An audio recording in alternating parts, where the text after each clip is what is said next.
Hello guys, இன்றைக்கி நம்ம north Indian ஸ்டைலில் வெண்டைக்காய் சப்ஜி எப்படி செய்கிறதுன்னு பார்க்கலாம். இது சப்பாத்திக்கெலாம் ரொம்ப சூப்பராக இருக்கும். வாங்க பார்க்கலாம்.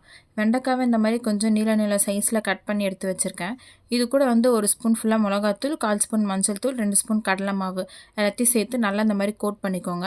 தென் ஒரு 1/2 லெமன் புழிஞ்சு எடுத்து வச்சுருக்கேன். அதையும் சேர்த்துட்டு நல்லா இந்த மாதிரி பெரட்டி தனியாக எடுத்து வச்சுக்கலாம். இப்போ ஒரு வானலில் எண்ணெய் சேர்த்துட்டு நம்ம எடுத்து வச்சுருக்க வெண்டைக்காவை எல்லாத்தையும் சேர்த்து ஒரு 5 மினிட்ஸ் நல்லா ஃப்ரை பண்ணிவிட்டு அதை தனியாக எடுத்து வச்சிடலாம். இப்போ மறுபடியும் வானலில் எண்ணெய் சேர்த்துட்டு சீரகமும் பெருங்காயமும் கொஞ்சோண்டு போட்டுக்கலாம். இப்போ அது கூட 3 வெங்காயம் சின்னதாக நறுக்கி வச்சுருக்கேன், அதையும் சேர்த்துட்டு நல்லா வதக்கிக்கலாம்.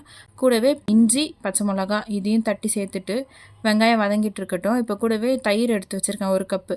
அதில் மஞ்சத்தூள், மிளகாத்தூள், தனியாத்தூள், சீரகத்தூள், கரம் மசாலா, கொஞ்சமாக உப்பு இது எல்லாத்தையும் சேர்த்து நல்லா நம்ம கலந்துக்கலாம்.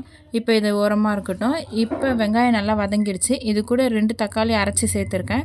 இப்போ வெங்காயம் தக்காளி நல்லா குக் ஆகட்டும். உப்பு கொஞ்சோண்டு சேர்த்துட்டு நல்லா வேக விடலாம். நல்லா இதெல்லாம் வதங்கினதுக்கு அப்புறமா நம்ம எடுத்து வச்சுருக்க தயிர் சேர்த்து நல்லா குக் பண்ணிக்கலாம். ஒரு 5 மினிட்ஸ் நல்லா குக் ஆனதும் நம்ம வதக்கி வச்சுருக்க வெண்டைக்காவையும் இதில் சேர்த்துட்டு ஒரு 10 மினிட்ஸ் நம்ம நல்லா குக் பண்ணி எடுத்தோன்னா சூப்பரான வெண்டைக்காய் சப்ஜி ரெடி. கண்டிப்பாக ட்ரை பண்ணுங்கள். தேங்க்யூ.